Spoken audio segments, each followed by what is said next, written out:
let's go over what's in my drop bag for my 50-mile race coming up in a couple of days, and let's answer some of your questions. I don't know why I'm talking like this, but let's get into it.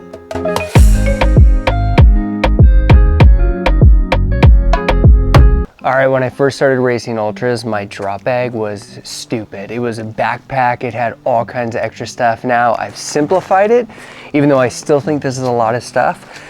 This is Free Laxi. I got this on Amazon. It actually came in like a big pack of these, small all the way up to big packs. These are supposed to be waterproof. Absolutely love these things.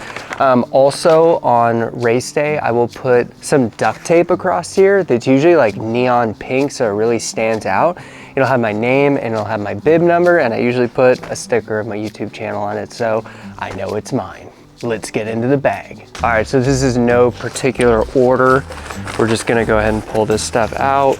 So in this particular race, the 50-mile Avalon Benefit on Catalina Island, I'm gonna hit up this bag 2 times. I think I hit it around like mile 20, 22, and then mile like 35, 36, something like that. So hit it up twice. Could be doing this a lot better.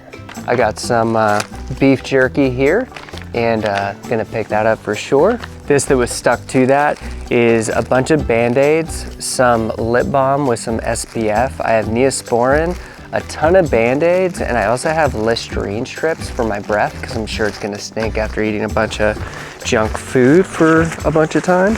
Headphones. I am gonna pick this up on my last time hitting up the drop bag. I'm gonna put these on, listen to some music, because that's when the Sufferfest is gonna start, and I'm gonna need all the inspiration I can to get me to the finish line.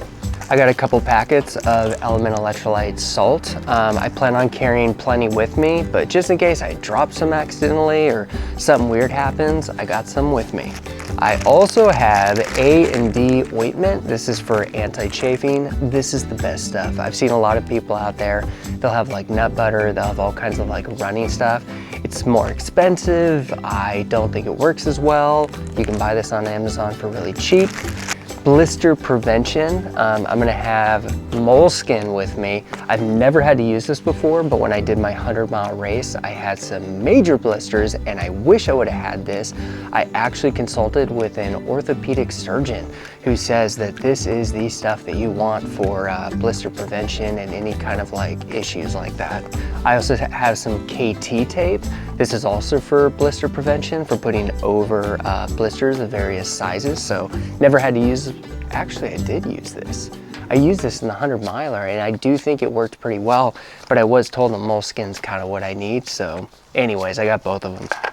Gels. I have about 8 different gels here. I plan on picking up 4 at around the 22-mile mark, and then 4 on the way back when I got about 14, 15 miles left in the race. I will be eating what's at their aid stations, but I just want to guarantee that I have food with me at all time that I know is reliable, good food. Speaking of food, when you're doing all this effort, you want a lot of options. I don't even know if I'm gonna grab all this stuff, but I do have a bunch of payday bars. I got 3 king-size payday bars that when I hit up the bag, I'm gonna grab 1, maybe even 2, and just some fun food to have along with me. So some payday bars, it's good to have options with you. Beef jerky, gels, payday. And then I'm gonna have a change of socks. I probably won't use these. The only time I've ever changed my socks was during my 100-mile race. Other than that, 80 miles, 79 miles, I've never changed my socks, but just in case I'm getting some blister stuff and I've got to put moleskin, KT tape, I've got these with me. And that's it.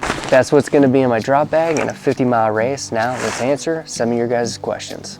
All right, question number 1, I was asked, what does my taper look like going into a race? Let's talk about some days going into the race. So day 1, I rested. Day 2, I rested. Day 3, I did an 8-mile run. All right, easy 8-mile run done today. Hour 27 minutes, 35 seconds, 10-minute, 57-second average mile, feeling good. Day 4, I plan on doing an 8-mile run. Easy, these are easy runs. Day 5, I plan on running 6 miles. Day 6, I plan on running 4 miles. Day 7, I plan on running 2 miles. Day 8, I plan on casually walking 10 miles. Day 9, I plan on casually walking 10 miles. Day 10 is rest day, and that's also travel day, where we're gonna be traveling to the island. Not doing anything that day if I can help it. I was asked if my diet changes getting closer to the race. So it used to. I used to do that like whole carb loading thing, but I actually don't think it makes that big of a difference for what I'm doing. I think if you're doing a half marathon, you're doing a marathon where you're going for speed, I do think carb loading is super important. And I gotta say this too, I'm not a coach, and I'm not trying to pretend to be a running coach here. I still consider myself a rookie, and this is just me and what I've learned in my 2 years of ultra running so far. So yeah, take everything I say with a grain of salt. I mainly eat a low carb diet, but I'm not insane about it. I'll still eat pizza, I'll still have tacos, I'll still eat carby things here and there, but for the most part, I try to stick low carb. Admittedly, when I do get closer to a race day, I will start enjoying more carby things. Like today, I went and had hamburger and I had a Santa Barbara char. It was really good. And you know, we're super close to race day, so I can get away with kind of eating more carby stuff. But if I eat too much carbs, I put on weight really fast, like crazy fast. So I try to not get too carby. My diet really doesn't change. It stays fairly low carb all the way up until the race. The night before the race, tradition, I always have pizza. I have pizza and I have one IPA beer for dinner. It's always tradition. So that's my dinner before the 50-mile race, before any ultra. And then during the ultra, I eat whatever I want, whatever sounds good. But I do always try to get in like some potatoes, some carbs. I try to get in protein. I try to get in, you know, I'm not getting any detail with it. I just eat whatever I want while I'm racing. And then a week after the race, I go crazy and splurge. Anyways, I feel like I'm rambling. Those are the questions that I picked to answer this video. If you guys have any more questions you want to ask me, leave in the comments below, message me on Instagram, and I'll answer them in a future video. Anyways, with that being said, now go have an adventure of your own. Hoist up the John B. sails, see how the